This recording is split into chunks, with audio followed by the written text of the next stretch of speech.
If you are watching this video right now, it is not because the algorithm favored you, and it is not because you were randomly selected from millions of people. It is because something inside you has reached a threshold.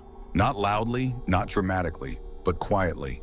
And quietly is how the psyche speaks when it has already tried everything else. You may not be able to explain what you're feeling. You may not even want to admit it to yourself, but there is a pressure inside you that no longer allows you to live the same way. A sense that something fundamental is misaligned. Not wrong in the practical sense, but wrong in the existential sense. As if your life still functions, but no longer belongs to you. Carl Jung would say this is not confusion, it is awakening. And awakening rarely feels inspiring at first. It feels destabilizing. Because when consciousness expands, it first reveals what no longer fits. Most people interpret this moment incorrectly. They call it anxiety. They call it burnout. They call it depression. They call it just a phase. But Jung understood something modern psychology often avoids. When the soul is ready to change, it does not ask politely. It withdraws its cooperation. Your motivation fades. Your old goals lose their power. The future you were chasing suddenly feels hollow. And the life you built begins to feel strangely foreign. Not painful enough to escape easily, but uncomfortable enough that you cannot fully relax anymore. This is the psychological moment when people either evolve or numb themselves back into unconsciousness. And most choose numbing, because awakening carries a cost. When awareness arrives, excuses die. You can no longer pretend you didn't know. You can no longer blame circumstances alone. You can no longer live purely on autopilot. And that responsibility is frightening. Jung called this moment the call to individuation. Individuation is not self-improvement. It is not becoming better. It is becoming whole. It is the psyche's demand that you stop living as a fragment of yourself. And this demand almost always arrives disguised as suffering, because suffering is the only language strong enough to interrupt a false life. If you are here, something in you has already been interrupted, maybe not externally. Your job may still be there. Your relationship may still exist. Your routines may still function. But internally, something has cracked. A quiet realization that the life you are living is not aligned with who you are becoming. And Jung warned that this is the most dangerous stage, not because it is painful, but because it is easy to ignore. You can stay functional, you can keep performing, you can keep pleasing, you can keep producing, while slowly suffocating. He wrote that the greatest tragedy of modern life is not suffering, it is unconscious adaptation, adapting to a life that slowly erodes your soul and calling it normal. From childhood, you were trained to prioritize adaptation, fit in, behave, succeed according to the rules. Be reasonable, be realistic, do not disturb the system. And this training works until it doesn't, until the psyche reaches a point where adaptation becomes self-betrayal.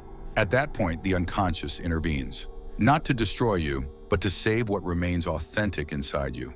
And it does this by creating symptoms: restlessness, emptiness, a sense of something is wrong but I don't know what, a loss of enthusiasm for goals that once motivated you, a growing resistance to roles you used to play effortlessly. These are not malfunctions, they are signals, but modern culture treats them as defects. You are told to fix yourself, medicate, optimize, distract, return to productivity as quickly as possible, because a person who stops to question their life is inconvenient. They disrupt the machine. Jung understood this deeply. He warned that mass society does not fear chaos. It fears individuation, because individuated people do not move blindly. They ask why. They listen inward. They stop obeying narratives that no longer make sense. So the system encourages you to pathologize your awakening, to believe that the discomfort means something is wrong with you, instead of recognizing that something is finally right. This is where many people turn back. They choose familiarity over truth. They choose comfort over alignment. They choose distraction over transformation. They go back to scrolling, back to noise, back to routines that keep them busy enough not to feel, and the psyche lets them for a while, but it never forgets. Jung said that what you refuse to make conscious will return as fate, as repeated patterns, as chronic dissatisfaction, as relationships that mirror your inner conflict, as careers that drain you no matter how successful they look, until one day the pressure becomes unbearable and the call returns, louder. If this video feels personal, that is not coincidence. Not in the mystical sense, but in the psychological sense. Your unconscious has been searching for language, for mirrors, for symbols that articulate what your conscious mind cannot yet organize. And when the psyche is ready, it becomes selective. You stop resonating with shallow content. You stop tolerating superficial explanations. You are drawn toward material that feels unsettling but truthful. Jung called this synchronicity, not magic, meaningful alignment between inner readiness and outer information. This video did not appear because the universe chose you. It appeared because something inside you reached a point where it could no longer be ignored. And now the real danger begins, because awareness without action creates suffering. Once you see the misalignment, you cannot unsee it. Once the persona cracks, you cannot fully inhabit it again. The mask becomes heavy. The performance becomes exhausting. And this is where the psyche pushes you toward the next stage. Not comfort, but confrontation. Confrontation with the question you have been avoiding. If the life you are living is not aligned with your inner truth, why are you still living it? This is not a moral question. It is not about courage or weakness. It is about identity. Because leaving a false life requires letting an old self die. And psychological death is terrifying. Not because it hurts, but because it removes certainty.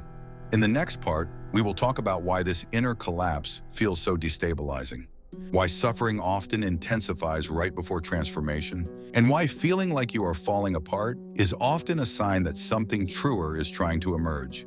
Because you are not broken, you are in transition. And transition is the most misunderstood psychological state of all. Individuation begins where your old identity stops working. And that is why this stage feels so unbearable. Because you are not just losing a mood, you are losing a structure that has carried you for years, a structure that gave you a role, a script, a place, even if that place was painful.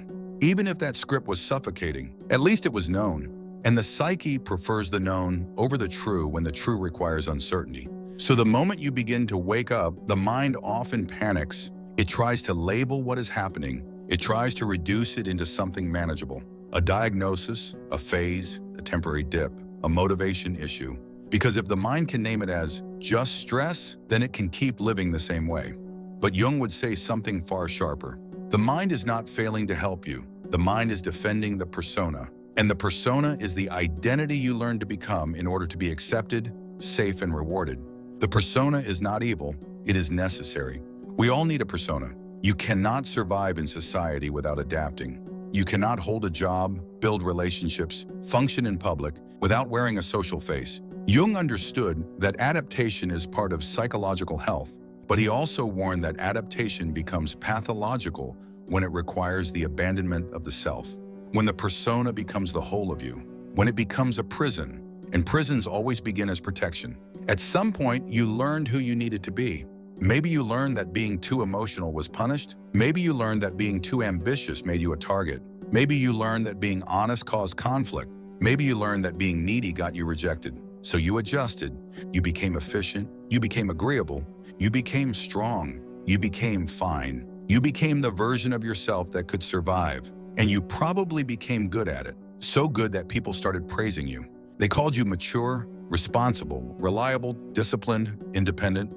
And in exchange, you received something the psyche will trade almost anything for: belonging. But here is the cost no one explains. The persona is a mask, and masks cannot breathe. The longer you wear them, the more you confuse them with your real face. You start living as an image, not as a soul, and the unconscious begins to protest. At first, subtly, small waves of sadness that don't make sense, a vague boredom that appears even when life looks good, a restlessness that shows up when you're alone, a craving for something you cannot define. This is the psyche whispering. But if you ignore the whisper, it turns into symptoms. And this is where we need to be careful, because people hear symptoms and they immediately think something is wrong with me. But in Jungian psychology, symptoms are often not signs of weakness. They are signs of intelligence. The unconscious trying to correct a life that is drifting too far from truth, not gently, but effectively. Because when the ego refuses to change, the unconscious creates discomfort that forces change. It does not do this to punish you. It does this to save you from living your entire life asleep. That is why suffering often intensifies right before transformation, because the psyche is raising the volume. If subtle signals were enough, you would have listened already. But the human mind is loyal to familiarity, so the unconscious escalates. And here's how it often looks. You wake up and your body feels heavy, not tired, heavy, as if rising is betrayal. You find yourself suddenly irritated by your routine. Not because the routine is objectively awful, but because it no longer matches who you are becoming. You start losing enthusiasm for goals you used to chase. You used to care. Now it feels empty, and you don't even know why. You start feeling like you're watching your own life from the outside, like you're there, but not fully there. Jung called this dissociation, not always as pathology, but as a signal, a sign that consciousness is trying to separate from a false identity. It is the psyche saying, this life may be functional, but it is not alive. And when this happens, the ego often responds with fear. Because the ego's job is stability. The ego wants control, it wants certainty, it wants predictability, it wants to keep you safe. So if the unconscious begins pulling you toward change, the ego interprets that as threat. Even if the change is toward freedom, even if the change is toward authenticity, even if the change is toward the life you actually want, the ego does not care about your destiny. The ego cares about survival. So it resists. It tells you, this is irrational, this is dramatic, you're overthinking. Just keep going. Just be grateful. Just don't ruin what you have. And sometimes the ego uses something even sharper. It uses guilt. You start thinking, other people have it worse. Why can't I just be normal? Why can't I just be happy with what I have? Why can't I just be disciplined enough to fix myself? And that guilt is often what keeps you trapped in the false life. Because guilt sounds like morality, but in this case, guilt is a leash, a psychological mechanism that keeps you loyal to the persona. Jung would say, be cautious of any inner voice that tries to keep you small by calling it responsibility. Because real responsibility is not staying in a life that is killing your spirit. Real responsibility is confronting the truth. And truth, in Jung's view, is not an opinion. Truth is what makes you whole. So let's name the real conflict underneath this. It is not simply that you are unhappy. It is that your unconscious has begun withdrawing energy from your current life. And when energy withdraws, the entire system begins to collapse. Not because you are broken, because the psyche is removing fuel from what is no longer aligned. Think of it like this. Your life has been powered by psychic energy, attention, drive, and desire, meaning, and now the unconscious is pulling that energy inward. Why? Because it has work to do.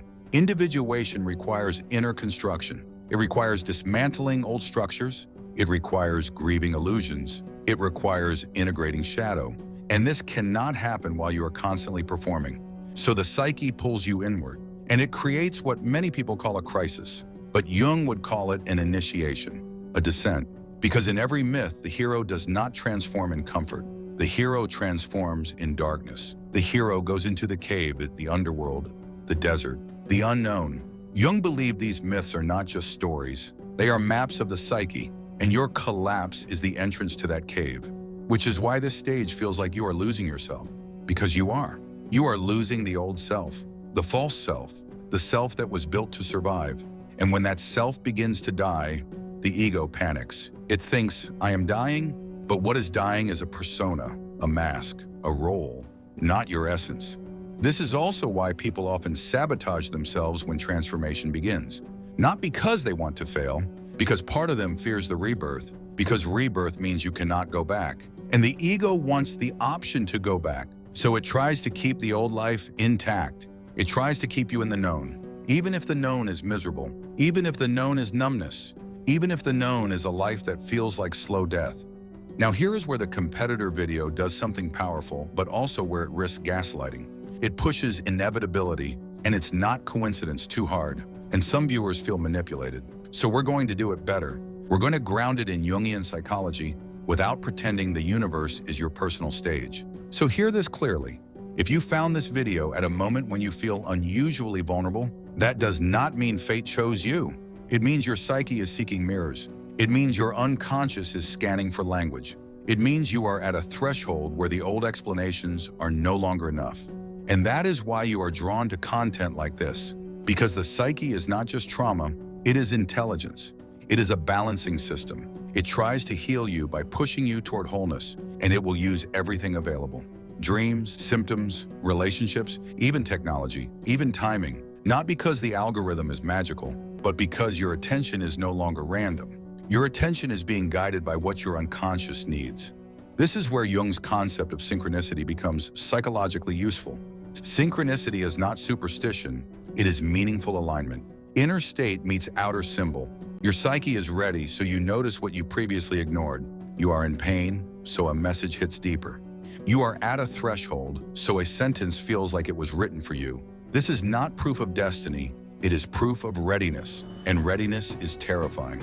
Because readiness means you cannot hide behind "not yet." Readiness means you will have to move. And this is why the next stage is so critical. Because once you recognize the call, you face the leap. And the leap is where most people retreat. In the next part, we are going to talk about that leap. Because to the psyche it is, not metaphorically, not poetically, structurally, psychologically. The leap you are standing in front of is not about changing habits, routines, or circumstances. It is about dismantling an identity. And identities do not dissolve quietly. They fight to survive. Carl Jung understood this with brutal clarity. He said that the greatest fear a human being can experience is not physical death, but the death of the ego image. Because the ego image is how you know who you are. It is how you orient yourself in the world. It is how you answer the question, who am I? So when that image begins to crack, the mind interprets it as annihilation. That is why the fear feels so disproportionate. You are not afraid because the leap is objectively dangerous. You are afraid because the leap threatens the psychological structure that has kept you coherent. Even if that structure has also kept you miserable. The ego would rather suffer in a known cage than risk dissolving in the unknown. So when you approach the leap, the psyche activates what Jung described symbolically as the dragon. The dragon is not an external enemy, it is an internal guardian. It stands at the threshold between the false life and the authentic life, and its function is simple, to test whether you are serious. The dragon appears as fear, but not ordinary fear, existential fear. Fear that feels like, if I do this, everything will fall apart. If I step away from this life, I will lose everything. If I choose myself, I will be alone. If I stop pleasing, I will be rejected. If I stop performing, I will become nothing. This fear does not come from logic. It comes from the ego sensing its own death. Because on the other side of the leap, the persona no longer runs the show. And the persona knows it, so it screams, it catastrophizes, it produces vivid scenarios of loss, it floods you with doubt. It tells you that you are irresponsible, selfish, naive, delusional, ungrateful. Jung warned that at the threshold of individuation, the psyche will exaggerate danger. Not because danger is real, but because resistance is necessary for transformation. The dragon is not there to stop you. It is there to ensure you do not cross unconsciously. Only those who are willing to endure fear without retreat are allowed through. And this is where most people misunderstand fear. They believe fear means stop. Jung believed fear often means pay attention, because fear marks the boundary of the known, and growth always happens beyond that boundary. This is why people can tolerate decades of quiet misery, but panic at the thought of change. The misery is familiar. The fear is unfamiliar. And unfamiliar feels like death to the nervous system. So let's be precise. The leap does not require confidence. It does not require certainty. It does not require clarity. Those things come later. The leap requires something much rarer, the willingness to let the old self die without knowing who you will become next. This is why transformation cannot be optimized. It cannot be planned cleanly. It cannot be guaranteed. Because guarantees belong to the ego, and individuation requires the ego to step back. This is also why people look for saviors at this stage. Teachers, gurus, videos, books, therapists. Someone to tell them exactly what to do. Someone to remove the risk. Someone to promise safety. But Jung was very clear about this. No one can cross this threshold for you, because the crossing is internal, and borrowed courage does not hold. This is where radical responsibility enters. And this is one of the most misunderstood concepts in psychology. Radical responsibility does not mean blaming yourself for your pain. It does not mean pretending you were not hurt. It does not mean denying injustice, trauma, or circumstance. Radical responsibility means this. From this moment forward, you stop outsourcing your life. You stop waiting for permission. You stop waiting for rescue. You stop waiting for the perfect conditions. Because waiting is how the persona survives. Waiting keeps you safe. Waiting keeps you small. Waiting keeps the old structure intact. The truth Jung points to is uncomfortable, but it is liberating. No one is coming. Not because you are unworthy, but because your soul does not need saving. It needs choosing. And choosing is terrifying. Because when you choose, you lose the right to blame. You lose the right to hide behind fate. You lose the right to say, it just happened. Choice places you in authorship. and authorship means responsibility. This is why people unconsciously prefer to feel trapped, because being trapped means you are not accountable. Being trapped means you can complain. Being trapped means you can fantasize about escape without ever risking it. Freedom removes that comfort. Freedom demands action, and action reveals who you really are. So the psyche resists freedom, not consciously, systemically. Now here is the paradox Jung emphasized. The moment you accept that no one is coming, something inside you strengthens. Because the part of you that was waiting begins to mature. You stop asking, why is this happening to me? And you start asking, what is being asked of me? That shift changes everything. You stop seeing yourself as broken. You stop seeing your pain as punishment. You stop seeing your fear as weakness. And you start seeing them as signals. Signals that you are standing at a boundary. Now let's talk about what actually exists on the other side of this leap. Because the ego imagines chaos, loss, isolation, destruction. But Jung observed something very different. He found that when people cross authentically, their lives do not explode. They reorganize slowly, quietly, and internally first. What collapses is not reality. What collapses is illusion. The illusion that you can live against your nature without consequence. The illusion that approval equals safety. The illusion that conformity equals peace. On the other side of the leap is not instant happiness, it is congruence. And congruence feels strange at first, because you are no longer performing. You are no longer negotiating your existence. You are no longer scanning for permission. You move differently. You speak differently. You tolerate less. You listen more. You begin making choices that feel obvious internally, even if they look irrational externally. This is why individuation often looks selfish from the outside, because you stop orienting your life around expectations. But Jung made a critical distinction here. Individuation is not selfishness. It is responsibility toward the self. And only an individuated person can truly relate to others without resentment, because resentment is what grows when you abandon yourself. So the leap is not abandoning others, it is abandoning the lie. Now, practically, what does this leap look like? Not as a dramatic escape, but as a series of internal decisions. The first is this: you stop trying to return to normal. Normal is over. The moment you feel this level of discomfort, the old normal has already collapsed. Trying to go back will only deepen the symptoms. This is why people who ignore the call experience chronic anxiety, depression, numbness, or burnout. The psyche will not be silenced. The second decision: you allow uncertainty without immediately filling it. You resist the urge to replace one identity with another instantly.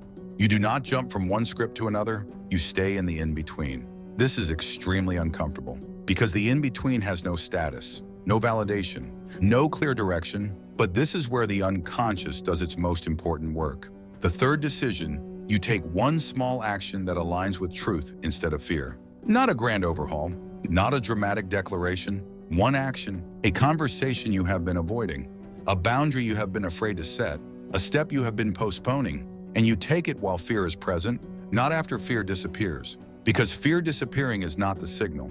Action despite fear is. This is how the nervous system learns that the unknown is survivable. The fourth decision: you stop explaining yourself excessively. At this stage, the world will not understand you, and that is normal. You do not need to convince. You do not need to justify. You do not need to defend. Over-explaining is often an attempt to receive permission retroactively. You do not need permission to be real. The fifth decision: you expect resistance from others, from yourself, from your own habits, from your own thoughts. Resistance does not mean you are wrong. It means the old structure is dissolving, and dissolution always creates friction. Jung believed that what you resist persists, but what you consciously endure transforms. Now here is the most important truth of this entire process. The leap does not end fear. It redefines it. Fear stops being a stop sign and starts becoming a compass. You learn that fear appears not when you are about to be destroyed, but when you are about to outgrow something. And once you understand this, something irreversible happens. You stop asking, how do I get rid of fear? And you start asking, what is this fear guarding? Because behind that fear is almost always the life you have been postponing. This is the real function of the leap, not to make you fearless, but to make you honest. And honesty is the foundation of everything that follows. In the next part, we will move into the final stage. What happens after the leap? How a new identity stabilizes? Why energy returns differently? Why life does not become easier, but truer? And how to recognize that you are no longer living from the persona, but from the self. This is where the transformation stops being internal and starts reshaping your entire life from the inside out. What comes after the leap is not what the ego expects. There is no dramatic release, no permanent clarity, no sudden sense that everything is fixed. What follows is quieter, heavier, more grounded. Jung observed that after the ego survives its symbolic death, the psyche begins to reorganize itself around a deeper center. You don't feel reborn, you feel aligned. The chaos settles, the inner noise softens, and in its place appears something unfamiliar but stable: coherence. Before the leap, your life was fragmented. What you felt conflicted with what you did. What you wanted conflicted with what you lived. What you knew conflicted with what you chose. After the leap, those fractures begin to close. Not overnight, gradually. You stop needing to justify your choices externally. You begin to feel them internally. This is the emergence of what Jung called the self. Not the ego, not the persona, but the organizing center beneath them. When the ego ruled, your life revolved around survival, approval, avoidance. When the self begins to lead, life reorganizes around meaning. And meaning does not feel like happiness. Happiness is emotional. Meaning is structural. You may still feel fear. You may still feel grief. You may still feel uncertainty, but you no longer feel split. That is the difference. Energy also returns differently now, not as frantic motivation, not as obsession, not as pressure, but as direction. You stop forcing yourself forward. You stop fantasizing about escape. You stop negotiating with yourself every morning. You act because something inside you is settled. This calm can feel empty at first, especially if your nervous system was used to chaos. But this emptiness is not lack, it is space. Space where a truer life can take shape. Relationships begin to change as well. Some fall away quietly, not out of conflict but incompatibility. Others deepen, because you are no longer performing. You are present. Jung warned that this stage can feel lonely, not socially, existentially, because no one else can walk this inner path for you. But this solitude is not abandonment, it is integrity. Now, how do you know this is real and not another illusion? Jung's answer was simple. Look at your tolerance. Before the leap, discomfort sent you running. After the leap, discomfort becomes workable. Before, you needed distraction. Now you can stay with yourself. Before, you waited for certainty. Now you move without it. These are capacities, is not beliefs. And capacities do not lie. You also stop needing to explain yourself. You don't convince. You don't perform growth. You don't turn healing into identity.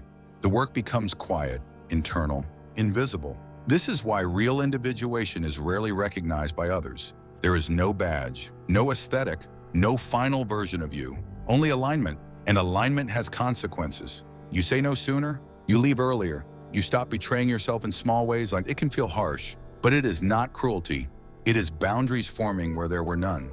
Here is the final truth. The leap does not make you special. It makes you responsible.